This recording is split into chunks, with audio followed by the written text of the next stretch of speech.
Buenas tardes. Es un placer darles la bienvenida. Yo simplemente robo un minuto antes de dar paso a la presentación de la conferencia de hoy, y es por un imprevisto que afecta a la conferencia que está programada para este miércoles. El musicólogo y filósofo Ramón Andrés iba a intervenir, pero por razones de salud no va a poder desplazarse a Madrid, y entonces esa conferencia está cancelada. Lo digo para todos aquellos de ustedes que tendrían quizá previsto venir, que lo sepan. Y nada más, habla ahora Mireia Sentís.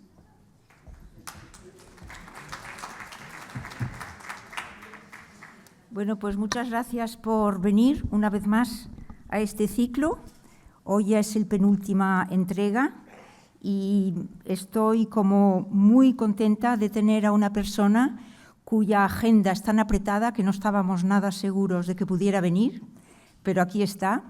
Elvira Dianganios es la directora del Museo de Arte Contemporáneo de Barcelona, el MACBA, y no voy a decir su currículum porque para llegar a un puesto así ya se pueden imaginar que es un currículum de verdad. Solo destacar que ha sido curator de arte internacional en la Tate Modern de Londres, que ha sido también directora de The Showroom, también en Londres, y que forma parte del Consejo de Pensamiento de la Fondazione Prada. Y aquí paro. Y le doy la bienvenida a ella y a su personaje desconocido. No, ausente, ¿no? Ausente.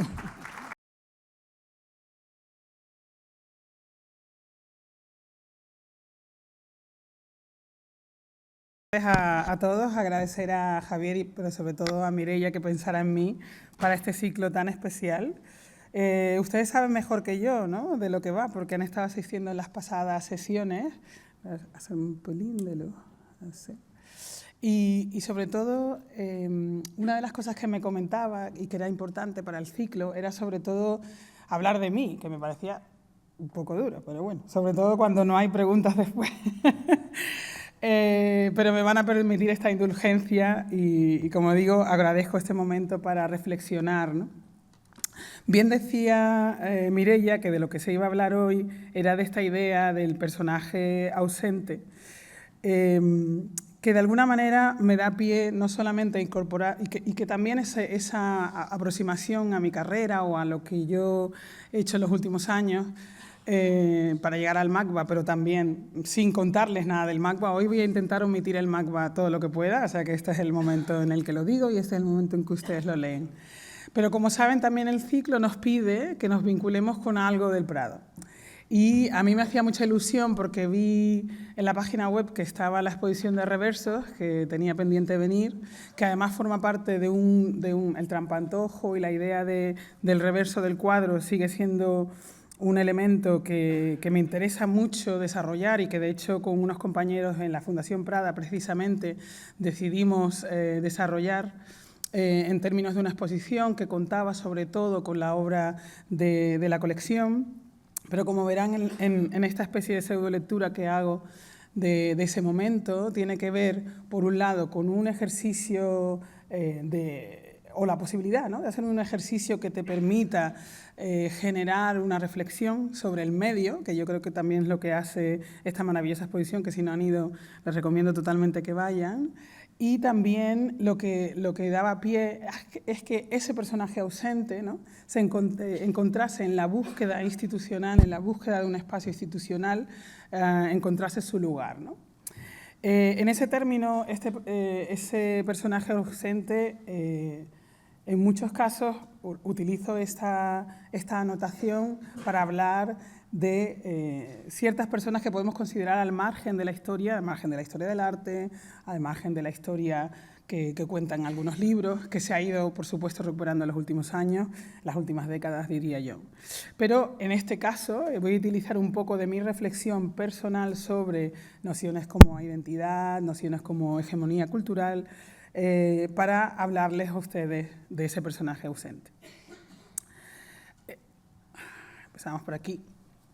Bueno, existe una paradoja en la producción de lo que es el trampantojo, que si han estado, como digo, en la exposición de Reversos lo conocerán, que es ese fenómeno de la historia del arte que se transforma en la percepción de una superficie plana y crea la ilusión de una tercera dimensión, mientras que también se dirige o se refiere, ¿no?, al potencial de decepcionar o de reimaginar o de repensar, ¿no?, efectivamente, porque cumple con el hecho que se propone, ¿no? El trampantojo siempre alude como una especie de escapismo imposible, un escapismo atrapado dentro de los límites ontológicos de la superficie del lienzo en el que es ejecutada.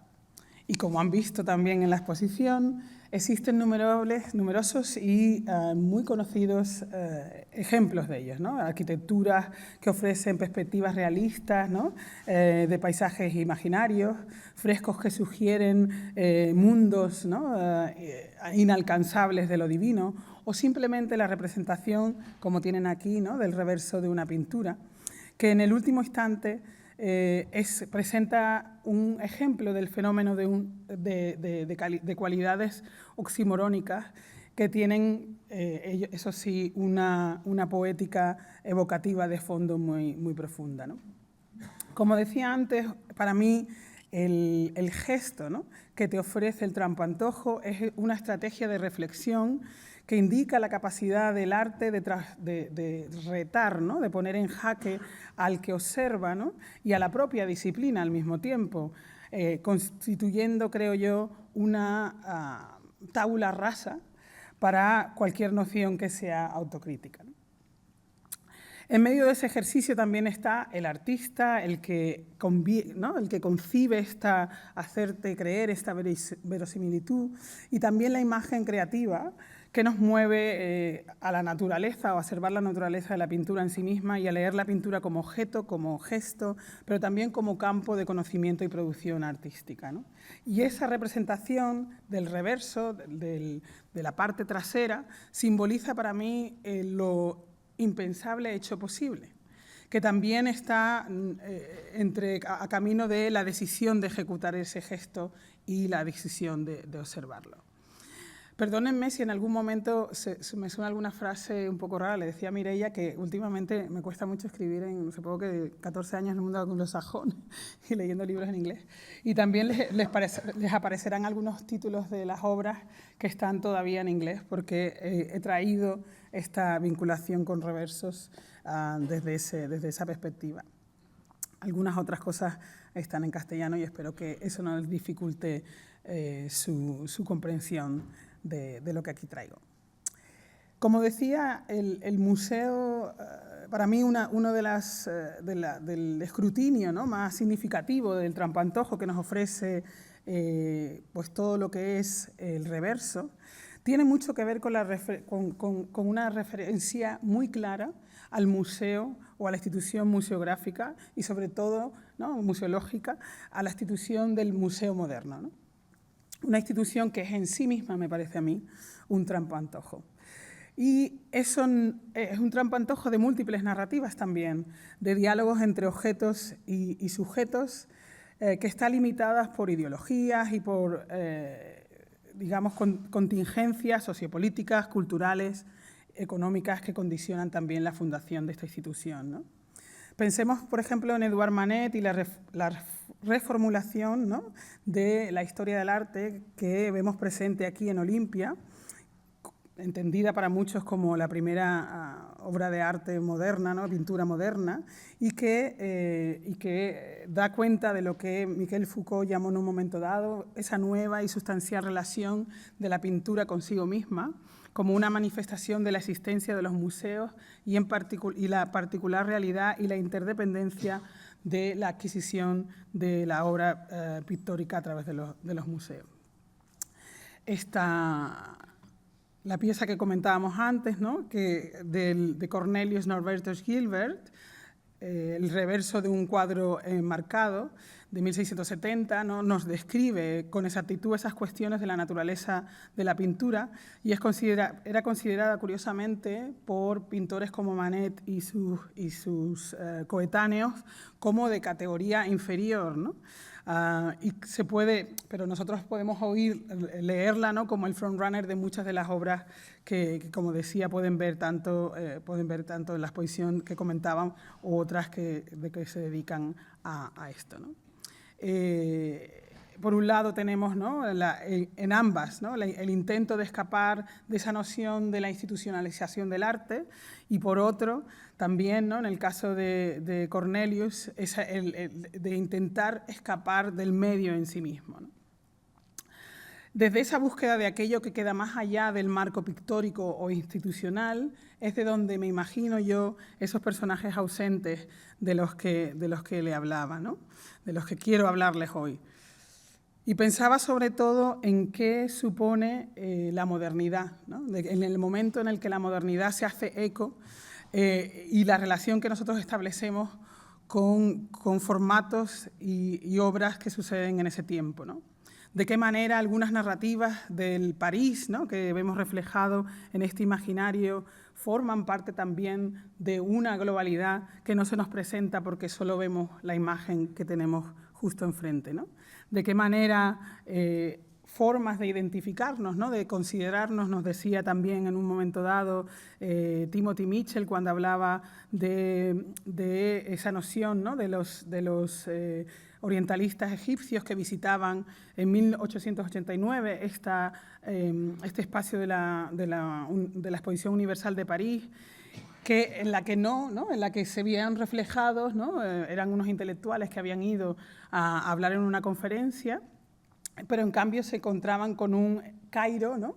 reflejado de esta manera, ¿no? Es decir, esa modernidad les dejaba fuera de juego, ¿no? No les permitía tener una representación, ¿no? de su subjetividad como agente con capacidad total, ¿no? de representación, y las formas artísticas reflexionaban sobre ello. A veces me verán utilizar también imágenes como estas que no tienen nada que ver realmente con el momento del que estoy hablando, sino con esa reflexión de cómo la identidad como construcción es algo que nos sobrepasa, ¿no? Cómo de alguna manera ese ejercicio, ¿no? de crítica, de ese ejercicio de transformación tiene que ver con el modo en que nosotros somos vistos por otros, ¿no? Y siempre utilizo, y muchas veces utilizo esa noción del derecho a la opacidad, que no es lo mismo que opacidad en la manera que lo entendía Edouard Glissant, en la que la opacidad supone la capacidad de ser presentados a nosotros mismos por una visión que nadie nos puede, no se nos puede imponer un modo de vernos, sino que somos presentados, solo podemos ser presentadas, nuestra identidad se tiene que ser presentada fuera de las imposiciones de los otros, ¿no? Fuera de esta noción de que tú me haces a mí, ¿no? El otro es un personaje hecho a la manera del mundo, ¿no? Y en ese sentido, ¿no? esa dualidad de la que habla Glissant, ¿no? de esa dualidad entre el otro, ¿no?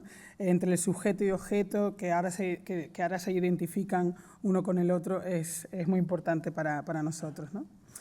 En ese sentido, para mí, el desarrollar exposiciones y el narrar las historias de esos personajes ausentes pasa primero por una formulación de quién me imagino que soy como tal personaje, ¿no? Es decir, y cómo reivindico mi derecho a la opacidad, a la capacidad de ser, a ver si lo digo bien esta vez, ¿no? De que nadie se le puede imponer una categoría identitaria que no haya escogido por él o por ella misma, ¿no? Esto es lo que nos dice Glissant. Y en ese sentido me parece fundamental el trabajo de muchos artistas contemporáneos que veremos en un momento, pero también me parece muy importante el gesto que sucede en el mundo del display, ¿no? Es decir, de cómo nos acercamos a los imaginarios de otros lugares, ¿no? Pensar que, como creo que ya saben, el museo junto con el censo y los mapas es uno de los elementos que el aparato colonial utiliza desde la fundación del museo para limitar la propiedad del otro, ¿no? En algunos casos, como digo, el museo limita sus objetos, ¿no? Los gabinetes de curiosidades eran una manera de hacerlo, ¿no? Limitar el objeto, el valor simbólico de esos objetos, pero también el censo es una manera de hacerlo de la fisicalidad del otro, ¿no? De quién eran los otros. Y en ese ejercicio también, ¿no? de ir, y ahora pondré algunas referencias, ¿no? De una cierta sensación de caos a una cierta sensación de ilustración, de equilibrio, de razón, ¿no? Es en la que también la reflexión sobre el museo como un espacio que ofrece una representación a aquellos que se situaban en el margen, ¿no? en ese momento de la modernidad, en la que se situaban en el margen de esa realidad de lo humano que ahora estamos poniendo tan está tan en juicio, ¿no? Vistas las reflexiones, no sé si ustedes han estado viendo estos días, que para mí es absolutamente conmovedor, ¿no? Pero los juicios de la Corte Internacional de la Haya sobre Israel y Palestina, ¿no? Es decir, ese ejercicio moderno sobre cuáles son las consideraciones de lo humano está escrito, está construido socialmente desde hace mucho tiempo, ¿no? Y ese caos en el que el museo se convierte en un aparato en el que va a ordenar esa realidad, es el que va a ordenar esa curiosidad, el que te va a devolver, ¿no? a la formulación de las inconveniencias, como pone aquí, de una sala demasiado revuelta, es clave en el entendimiento de esa realidad. Una de las cosas también que es más importante del concepto de cómo personajes situados en los márgenes encuentra la salida, ¿no? Digamos, una reflexión, y creo que eso también lo tiene que ver, por ejemplo, el hecho de la colección, ¿no? La colección de arte dentro de las instituciones, pero también, por ejemplo, el caso de las exposiciones y de las historias de exposiciones como un ejercicio que permite la reflexión en torno a cómo esa objetividad define el territorio del otro. Y en ese sentido uno puede leer también, ¿no? la reformulación de la trayectoria del arte contemporáneo, del arte moderno y contemporáneo africano, y os pondré unos ejemplos en unos minutos, a través de las exposiciones que se hacían sobre ellos. Pongo estas referencias ahora y luego hablaremos más en profundidad. Pero ¿qué me parecía más interesante? El hecho de que en un principio, ¿no? El acercamiento hacia ciertas formas de arte tienen que ver sobre todo con la estética que provocan, tienen que ver sobre todo con la afiliación, ¿no? De hecho, muchas de las obras que se conservaban en ese momento, ¿no? En esta exposición de African Art, que hablaban de principios del siglo XX, tanto en Europa como en Estados Unidos, hablaban de una determinación sobre los negros, sobre los africanos, sobre los objetos de esa índole, que era de carácter primitivista. Un primitivismo que era necesario para la definición del otro, pero un otro que no tenía, como decía antes, la capacidad total de ser presentado con su propia agencia, ¿no?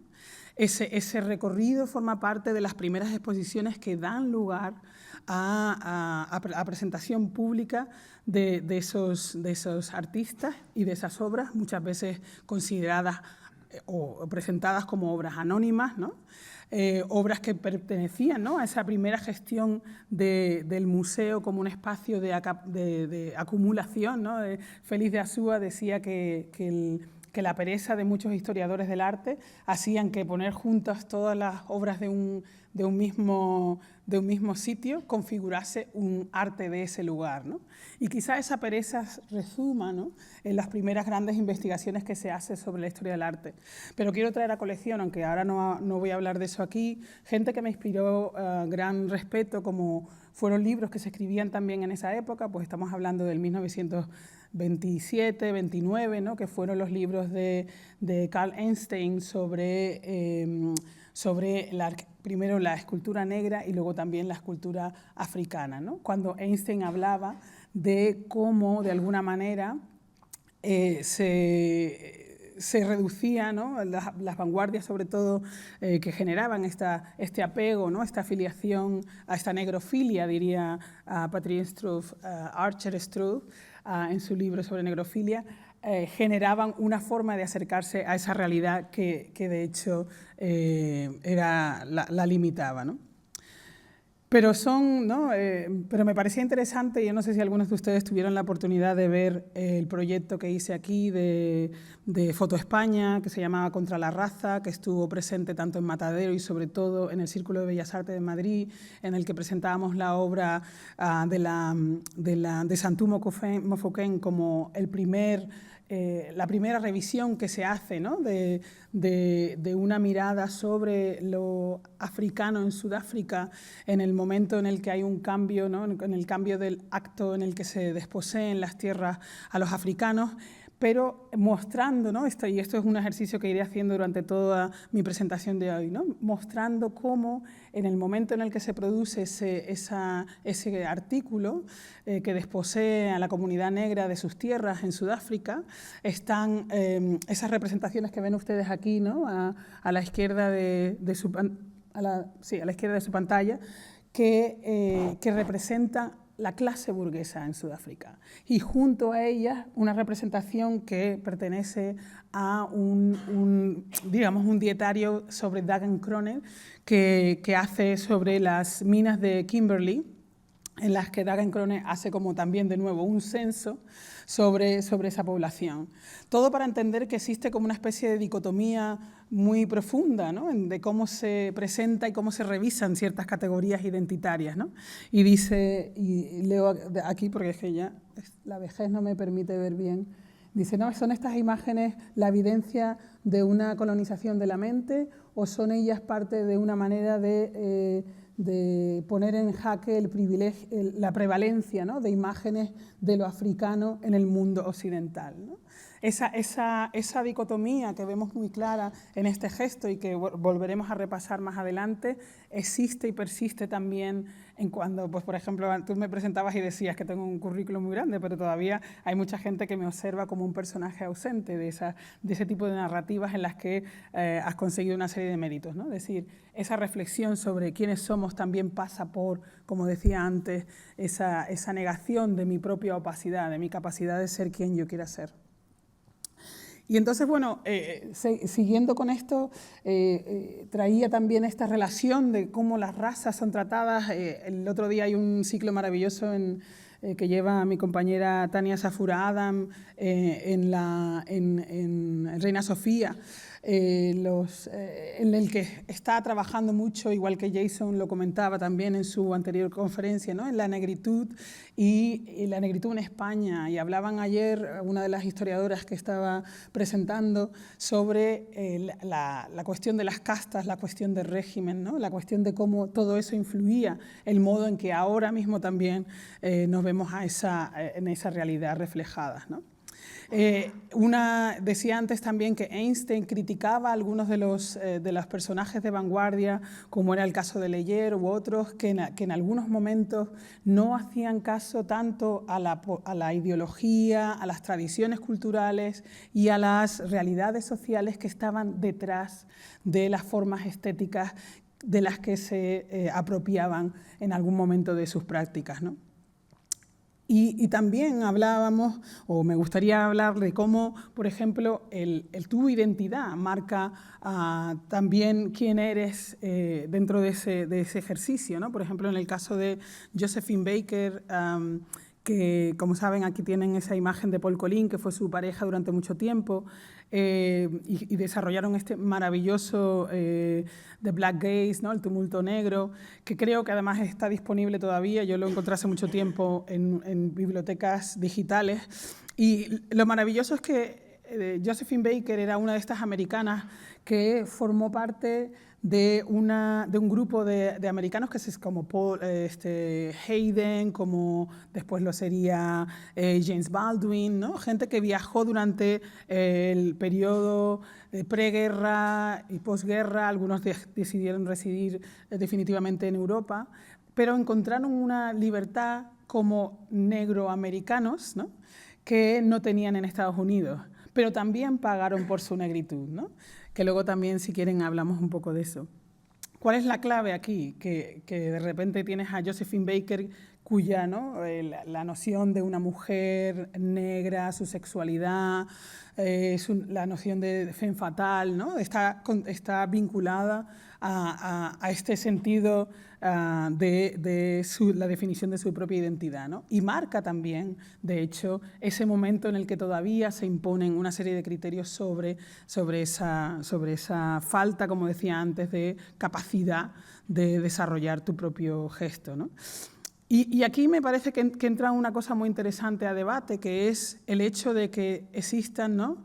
Esta es una caricatura que me gusta mucho de los años 20, en la que estamos a punto de entrar en Estados Unidos en lo que se llamaba The Harlem Renaissance, que os enseñaré algunas fotos también después, pero en la que existe, como ven aquí, esa imagen del dandy, que es ese nuevo negro que se sitúa, ya lo veremos luego con Alian Locke y otros, y esta otra mujer que sigue siendo esa mujer africana, sexualizada, ¿no?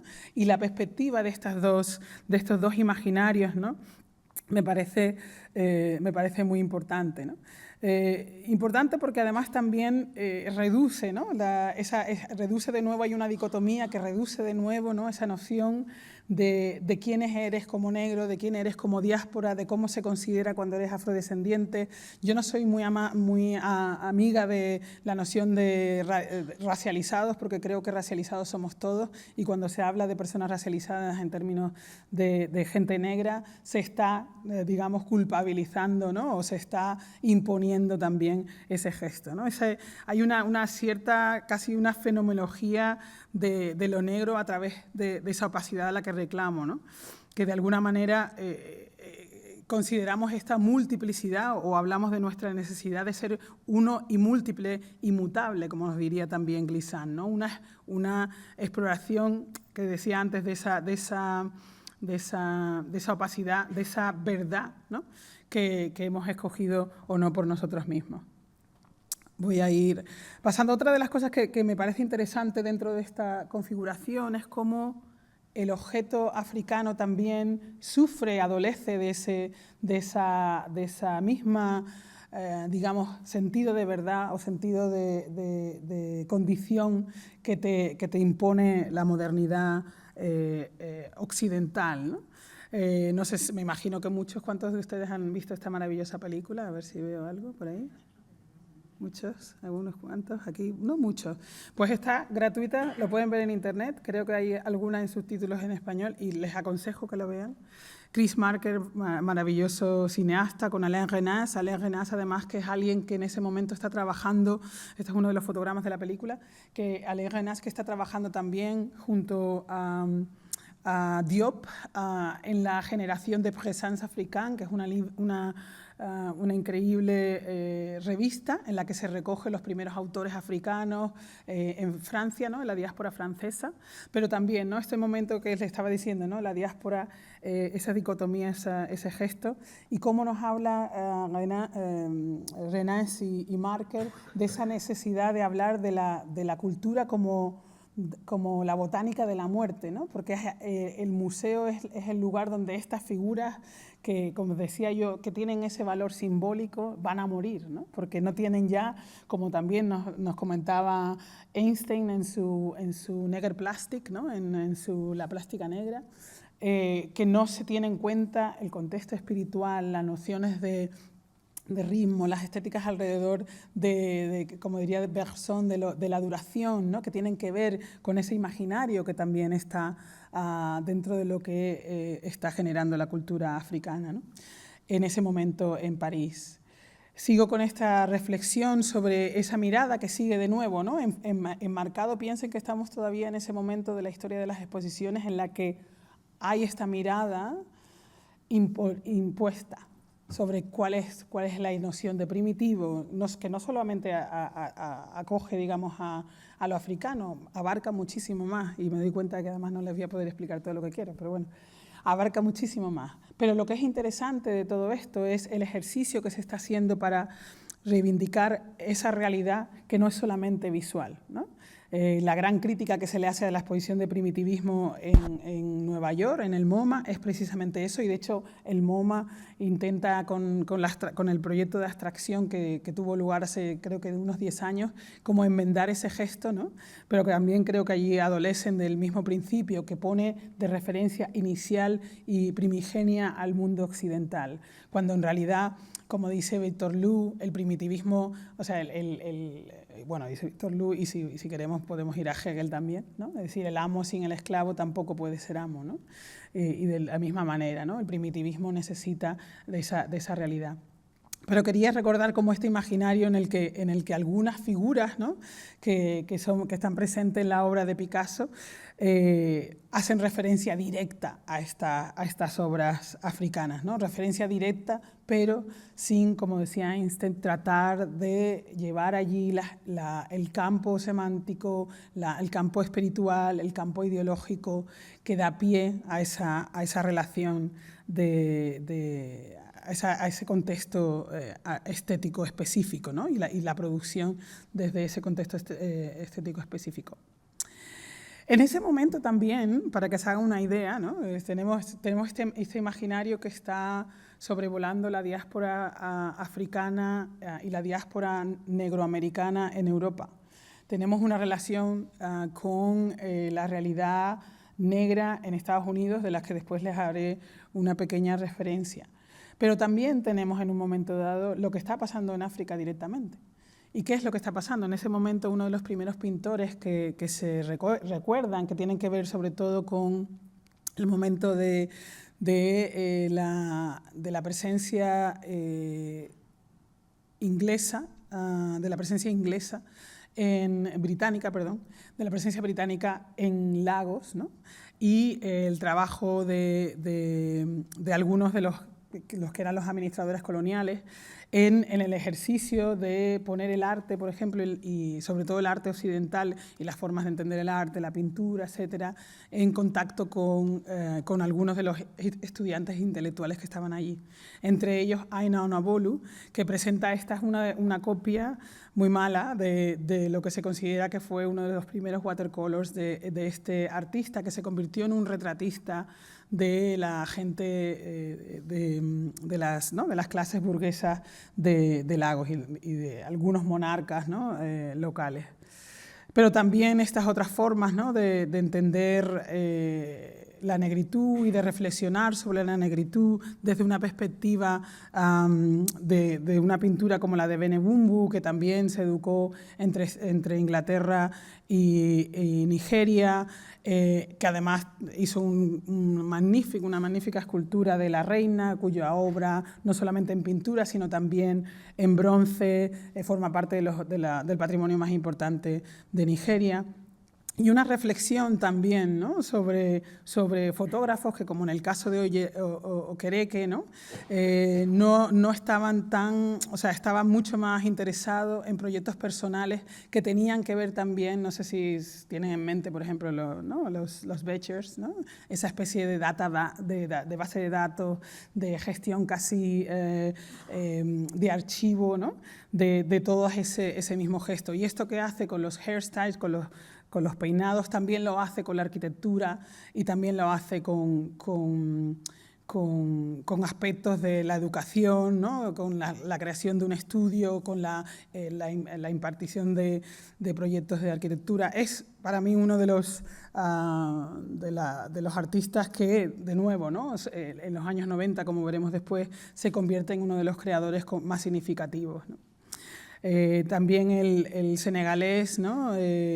y que forma parte de la Escuela de Dakar, pensar que lo que estaba sucediendo en estos momentos también en muchos de estos sitios que están, ¿no? pues yo que sé, en estos países que están a punto de ser o han sido casi en esos momentos independientes, es que se genera, y en el caso de Senegal, dirigido por el poeta Léopold Sédar Senghor, una serie de escuelas en las que además de apoyar esta, ¿no? ideología de la negritud, no solamente como un espacio de formulación de subjetividad y de agencia tanto individual como colectiva, ¿no? como esa formulación también, ¿no? de lo que supone el gobierno como el patronazgo que ve en el arte una forma de no solo de acercarse a la decolonización, sino también a la nación-estado, ¿no? A la formulación de nación-estado. Y para eso necesitas también ese ejercicio, ¿no? Pues te encuentras con, por un lado, agentes que apoyan esa idea de escuela oficial, y que forman parte de ese ejercicio, pero también agentes que son críticos con esa idea y la consideran que sigue, ¿no? Propagando ese sentido. Entonces, de nuevo, ¿no? Tenemos esta dicotomía, ¿no? de los valores que se consideran autóctonos y los valores que se consideran modernos de herencia occidental, que generan también un ejercicio alrededor de lo pictórico, alrededor de lo estético, y que tienen que ver también con lo pedagógico, ¿no? Porque, por ejemplo, en el caso de Papa y Bratal y de estas ¿cómo se dice? Tapestry, tapices. Estos tapices, ¿no? Que se presentaron en la Exposición Universal de Quebec, tienen que ver también con la idea de formular un ejercicio pedagógico que permita también desarrollar la nación, tanto en términos tradicionales, ¿no? Que los tapices eran de representación tradicional, como en este caso, ¿no? Que son altamente vinculados a una modernidad a modo africano. Como os decía, es cierto que existe, creo yo, ¿no? Una especie de necesidad de un imaginario en el que se construye el mundo. Ya no es solamente esa noción, a veces se me escapa la diapositiva, no solamente una noción de un mundo cuya identidad se recoge, sino muchas veces yo utilizo esta imagen, ¿no? de Manet, de nuevo, de la vista de la Exposición Universal, para imaginarnos, y no sé si ven bien mi cursor, qué estaba sucediendo en estos anales de París, ¿no? Qué estaba sucediendo en toda esa parte de atrás, qué estaba sucediendo en el Trocadero, de qué manera se reflexionaba sobre la identidad y de qué manera otras formas de entender la vida estaban siendo marcadas por ese espacio, ¿no?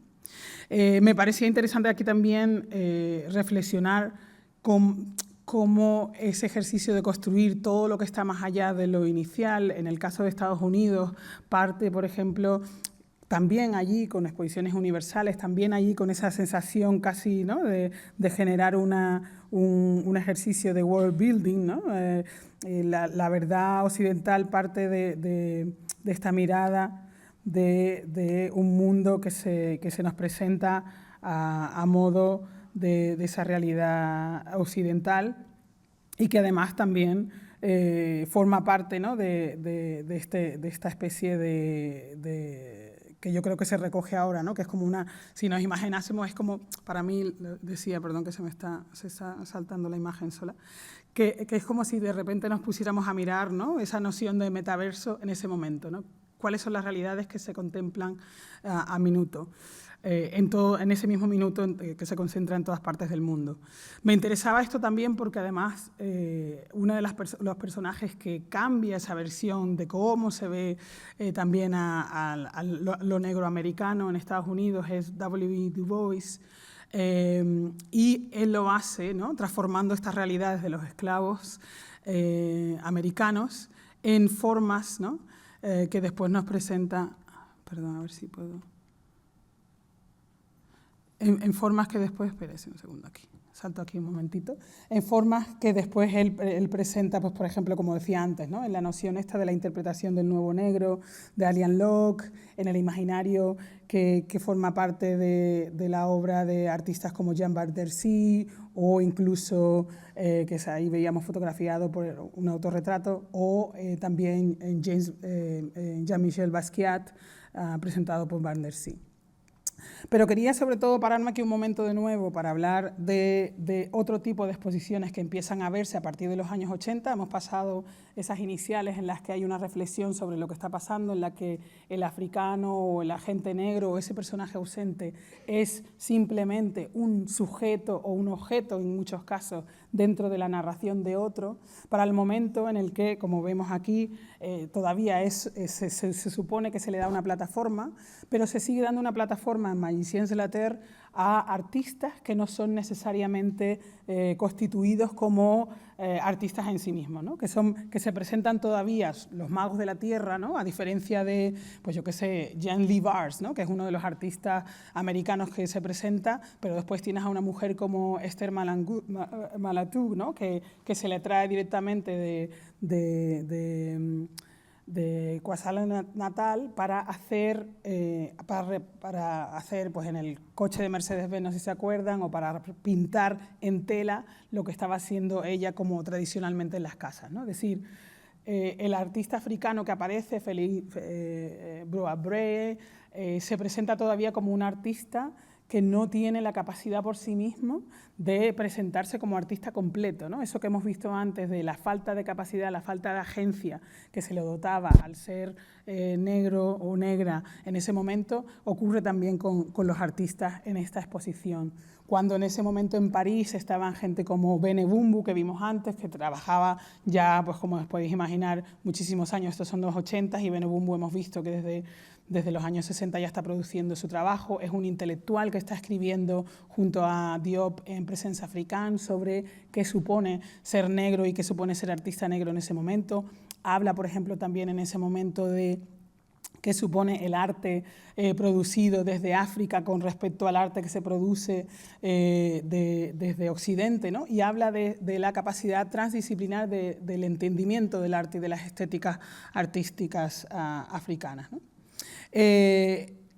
Y en ese mismo instante, ¿no? Ese mismo año, una persona un artista intelectual que forma parte del recorrido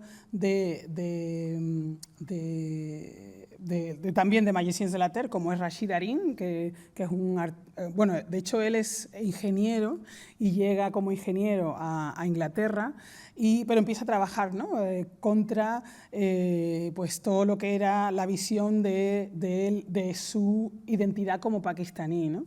Y él escribe, además de hacer esta exposición que se llama The Other Story, que la hace casi con la pena de haber tenido que participar, que eso es una cosa que le pasa mucho a los artistas, ¿no? Que tienen que participar en exposiciones porque no les queda otro remedio, aunque sean críticos con ella, y él participó en Magiciens de la Terre, pero ese mismo año hizo en la Hayward Gallery The Other Story, en la que acumula todo el trabajo que ha hecho sobre un proyecto que se llama Paki Buster, pero también un proyecto que él hizo de publicación que se llama Making Myself Visible, ¿no? Esta idea de hacerse a uno visible, ¿no? De que te vean como tú te ves, de que te percibas, como decía antes, con una verdad que no sea necesariamente la que te imponen los otros, ¿no? Dentro de ese recorrido existen estas reflexiones sobre exposiciones como The Other Story, pero también Fiction of Authenticity y muchas otras en las que empiezan a ganar espacio las reflexiones en las que el artista y los curators son tanto sujetos como narradores de sus propias historias. Y aquí la mayoría de las reflexiones sobre el Harlem Renaissance es cuando suceden, Afromodern, las exposiciones sobre el Harlem Renaissance que tenemos por aquí, versiones, por ejemplo, de imaginario, ¿no? De ese mismo imaginario como en proyectos como el que vemos de Malcolm X, ¿no? El resaltar la cultura africana, la diáspora africana en el contexto de las luchas políticas y sociales que se recuperan precisamente con ese imaginario, ¿no? El trabajo de fotógrafos como Donny Bate o Gordon Parks, el trabajo como de los Black Panther, ¿no? Con Emory Douglas, que era su ministro de Cultura, toda esa reflexión, ¿no? también sobre el imaginario de lo negro es bello, ¿no? The black is beautiful, esa que tanta, ¿no? Que tan parte del imaginario también de nuestra querida Mireia forma parte de eso. Es decir, toda esta realidad forma parte de un ejercicio, aquí tenemos la obra de Carrie Mae Weems, en la que lo que se está haciendo es contestar a la historia. Lo que se está haciendo es recuperar la capacidad total de ser un agente, de tener una propia subjetividad, ¿no? Y esto es lo que decía un poco antes cuando hablaba de esa sensación del sujeto de hacer una crítica a la fenomenología de lo negro, ¿no? Aquí tenemos esta, que después fue el imaginario más importante quizás de Carrie Mae Weems, ¿no? From Here I Saw What Happened and I Cry, que de hecho reproduce, ¿no? y analiza este daguerrotipo de los años del siglo XIX, de la mitad del siglo XIX, y que ella transforma, ¿no? en una especie de cancionero, poemario, ¿no? que de hecho de alguna manera nos habla de esas realidades. Pero también encontramos en ese momento otras formas de acercarnos a lo que mujeres como Claudia Jones están haciendo a través de fórmulas, Claudia Jones que está aquí a su derecha, y después tienen también a Una Marston, ¿no? O Amy Ashwood Garvey, ¿no? que es la primera mujer de Marcus Garvey, el señor que desde la UNIA, ¿no? plantea la posibilidad de volver a África, ¿no? Pero también estas realidades, como digo, que me parecen fundamentales, ¿no? de cómo se están desarrollando proyectos que recuperan estos momentos de lucha colectiva, ¿no? pues esto de nuevo, ¿no? Medular Ensemble como un espacio de representación gráfica que permite en Gabarone, ¿no? en el Festival de Gabarone, hacer una crítica en los años 80 a lo que era la situación que vivía Sudáfrica y que une también no solamente a estas comunidades, sino también habla de otras luchas que están teniendo lugar en ese momento, como la lucha palestina, etcétera, ¿no? O, por ejemplo, también, ¿no? una reflexión que hicimos mucho más tarde cuando estuve trabajando con The Showroom alrededor de cuál es el rol que tenían las mujeres negras en todo lo que se llama el año cero, ¿no? y la constitución de las fuerzas no alineadas, ¿no? Y de hecho resaltar, por ejemplo, la capacidad de muchas de esas mujeres de no solamente ser parte de la cultura, como veíamos a Claudia Jones y otras, sino también de liderar movimientos activistas y formas de poder. Todas estas revistas se las pueden bajar, o sea que si ponen Women's on Airplane, InFly Magazine, pueden bajarlo y hay como muchísimas reflexiones sobre eso. Ese es el lugar en el que yo siento que a partir de ese momento existe una realidad para los personajes ausentes de las historias del arte, de empezar a contar las historias como narradores en sí mismos, ¿no? Es decir, como narradores y sujetos de su propia historia.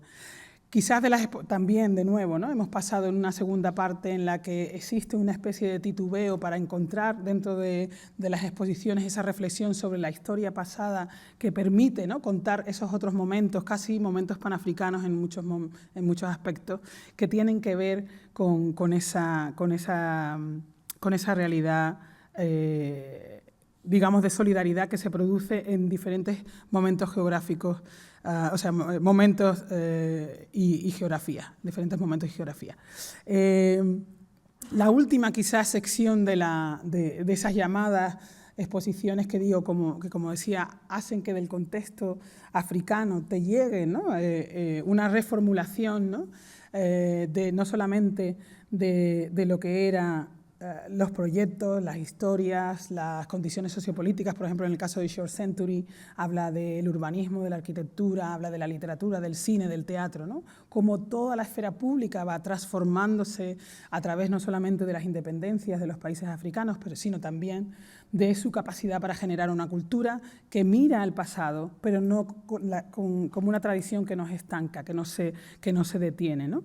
Que no se limita por lo que es el esquema histórico-racial, sino que va mucho más allá. Y ese tipo de exposiciones que Okwin Wessel, el fallecido comisario de exposiciones y ideólogo de muchas de estas fórmulas, llamaba mega exposiciones, ¿no? Que eran que tenían su propia narrativa y su propia gramática y que sobre todo iban a no solamente a desarrollar el proyecto, sino también a transformar las instituciones que las acogían. Y yo les contaba el caso, que no sé si algunos tuvieron la oportunidad de ver, del proyecto que yo hice aquí en Foto España, que cuando hablaba o sea, que cuando miraba la web, cuando me invitaron, me daba cuenta de que no tenía ningún interés, o sea, no había, en ningún momento había un interés por lo africano, ¿no? en su reflexión. Habían hecho exposiciones de arte africano, tanto de artistas como Samuel Fosso, por ejemplo, o una de los jóvenes senegaleses, justo el año anterior al que yo participé, que luego después se retrasó por la pandemia, pero que en ese momento en la página web no decían nada, o sea, hablaban de todo el mundo y no hablaban nada de África, ¿no? Entonces me parecía como interesante cómo no solamente las exposiciones son cosas que suceden en los museos, sino que le suceden a los museos, y que la exposición tiene la capacidad de cambiar a la institución y de ofrecer a la institución una perspectiva que quizás no se hubiese planteado, ¿no? De esa misma manera, proyectos como este de Gran Canaria o proyectos como estos que cuento de Inglaterra, que daban la posibilidad de dar cuenta de nuevo, ¿no? De esa reflexión sobre lo africano desde una perspectiva muchísimo más sofisticada, en la que ya se habla de autenticidad, en la que se habla de los conflictos migratorios, en las que todos esos momentos que veíamos antes, ¿no? de complejidad, de cómo en el fondo, igual que decía antes que lo racializado era algo que te forzaba digamos, a entenderte desde una identidad impuesta, también, ¿no? Cómo el ejercicio de las exposiciones sirve para entender cómo ese sujeto ausente se ha ido liberando de esos límites a medida, ¿no? Los límites que también le imponía la fundación inicial del museo, a medida que se han generado proyectos en los que no solamente participas como sujeto, sino también como generador con toda su condición, ¿no? Voy a acabar aquí, voy a volver, digamos, al rectoverso de nuevo, porque sigo pensando que ese espacio, ¿no? de realización, ese espacio de realidad, me parece fundamental para pensar, ¿no? cómo describimos o cómo nos vemos, ¿no? Y la exposición como un espacio y la institución también como un espacio de narrativa, y vuelvo también al reverso como desde la manera que nosotros lo vivimos en el proyecto que les decía antes que hicimos en Italia, en Milán, en la Fundación Prada, ¿no? Porque, como decía, por un lado, ¿no? Creo que la realidad del reverso es una posibilidad, ¿no? de dar estas dos versiones, ¿no? Por un lado, evocar esa presencia, ¿no? consolidada de la pintura, de hacer visible el marco, ¿no? Pero ese marco también es una reflexión sobre el espacio en el que esos cuadros se cuelgan, ¿no? El marco es también el espacio físico de la exposición y también el espacio de la institución, ¿no? De nuevo, ese personaje ausente, esas exposiciones que sirven para dar una narrativa de apropiación a esos que se encontraban al margen de la historia, recupera aquí, digamos, ese sentido de lo propio. Y bueno, les voy a invitar a un paseo, aunque sea muy rápido, por algunas de las imágenes que forman parte de ese ejercicio, y sobre todo para mí esa noción de la hipótesis que se genera a través de una serie de proyectos, como es el pensar el marco, te genera también una hipótesis no solamente de cómo el proyecto o una exposición formula, ¿no? o reformula un espacio, sino también lo que te sirve para reflexionar sobre la institución en sí misma y sobre el rol fundamental que tenemos nosotros, la presencia que nosotros hacemos posible, nosotros como, digamos, como individuos que entramos dentro de una muestra, hacemos posible la muestra, ¿no? La muestra es posible porque nosotros la observamos, ¿no? La presentness, ¿no? Que es nuestro ser presente en la exposición, es el rol fundamental del visitante, ¿no? Es el simple hecho de estar allí determina también el ejercicio de la exposición, ¿no? Y en ese sentido, nosotros en esta exposición que les muestro teníamos esas dos narrativas y para mí el espacio fundamental del proyecto era este, que era, no sé si conocen la obra de Giulio Paolini, que a mí me maravilla, y me maravilla precisamente porque juega constantemente con esta idea de los espacios que existen, no solamente en el espacio de la exposición, sino también en la pintura, como veíamos en el caso del recto verso, ¿no? Y si han visto la exposición de fuera, el estudio de la parte trasera, pero el estudio también del marco, ¿no? Aquí hacíamos muchas referencias similares y creo que lo interesante de esta, porque es el espacio display central, ¿no? Por un lado tienes un objeto que son parte de dos narrativas, una que son muy poderosas poéticamente para mí, ¿no? El que ocupa Décima Musa y Alceo, ¿no? Y volvemos a la idea de los poetas, por eso te lo traía también Mireia, ¿no? La Décima Musa, ¿no? es la primera y la última, ¿no? En la Décima Musa, ¿no? Ambas tienen formas de estrella, en las que tres formas de lienzos triangulares se superponen. Y por un lado, en Décima Musa, el primero y el último lienzo están al reverso del visitante, ¿no? Y en Alceo, el recto, ¿no? La parte de delante están por encima y la del final están por encima del visitante. De alguna manera, por ejemplo, ¿no? Décima Musa es la más grande, Alceo es la más pequeña.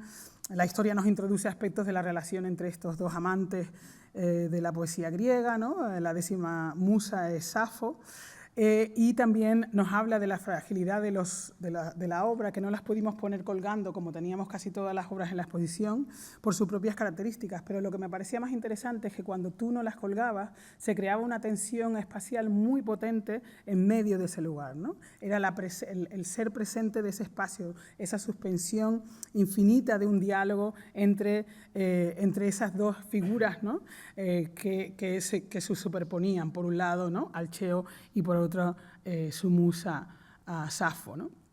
Y pensaba, por ejemplo, en esta pieza de Jeff Wall, que es como también un trampantojo sobre la pintura de mujeres, en la que deliberadamente, cuando él la coloca en el espacio de exposición, cuando hace ese proyecto en la galería de British Columbia, en The Greater Victoria, altera la arquitectura del espacio para que el primer encuentro de la gente que va a visitar el proyecto sea el espacio, sea la parte de atrás de un muro, y modifica los colores, etcétera.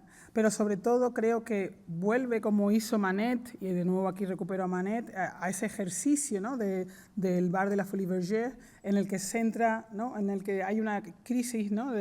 clásica de unidad y en la que nosotros nos encontramos con una pared que se ha roto para mostrarnos quizá al que Manet imaginaba que era el espectador de la obra, ¿no? De nuevo, tanto en el caso de la figura de Wall, ¿no? La fotografía, el observador no está representado en ese espejo, pero existe, ¿no? Existe ese punto de la cámara, te hace pensar que ahí de alguna manera tú también te encuentras, ¿no? El cuerpo, la figuración, ¿no? Y la imagen de esa especie de cuerpo está presente también en la exposición que Wall se imagina, y aquí también, ¿no? en la pieza de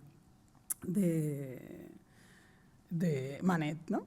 Y de esa misma manera, ¿no? Este ejercicio sobre Paolini que habla, ¿no? de la hipótesis de una exposición, que habla de esa noción del trampo-antojo, que habla de esa necesidad de encontrarse en el espacio del museo. Lo que él pretendía, de hecho, era que cuando tú entrases en la exposición solo hubiese espejos y que tú fueras tanto el observado como el que te observa, ¿no? Rompiendo también con esa estructura. Pero para mí no era solamente eso, sino la posibilidad de imaginarnos las instituciones, ¿no? como capaces de alterar, considerar y alterar, ¿no? historias y la historia, y ofrecer una perspectiva plural del mundo, esa que se imaginaban las exposiciones universales y que yo creo que, como decíamos bien antes, quedaban diluidas en aquellos momentos a una realidad observada solo desde Occidente, ¿no? Como le pasó a los científicos del Cairo cuando vieron la representación de su ciudad como un pueblo lleno de burros y gente que dirían otros muy fea, ¿no? Esa mirada de autocrítica, esa imaginación y la presencia ocupa, yo creo que, como sucede aquí, el centro, ¿no? Física y conceptualmente ese centro, ¿no? Y para mí esa reformulación, ¿no? del centro queda también marcada por este imaginario de Kiluanji Kiagenda, ¿no? de la serie Redefining the Power, ¿no? En el que sitúa en las esculturas decomisadas de las antiguas esculturas coloniales, invita a una serie de performers e intelectuales de Angola, en este caso, esto es en la ciudad de Angola, a que ocupen el lugar, ¿no? Esto es un poeta que está recitando, que ocupen el lugar que tenían esas otras formas impuestas de identidad, esas otras formas impuestas de historia, ¿no? Y yo creo que aquí, de nuevo, ¿no? y ya para concluir, el imaginario de estos artistas, el imaginario en el que uno se presenta la exposición, ¿no? Como resultas de transformación de ese imaginario en el que está Cornelius Gilbert, está Manet, está Paulini, está Wall, pero también esas otras mujeres que fueron sujetos, ¿no? Como en algún momento me podía haber sentido yo, ¿no? De una historia o de una verdad que no me pertenecía o que no había decidido por mí misma, encuentren, ¿no? en museos y encuentren en las instituciones la posibilidad de estar, ¿no? y de ocupar física y conceptualmente el centro. Muchísimas gracias.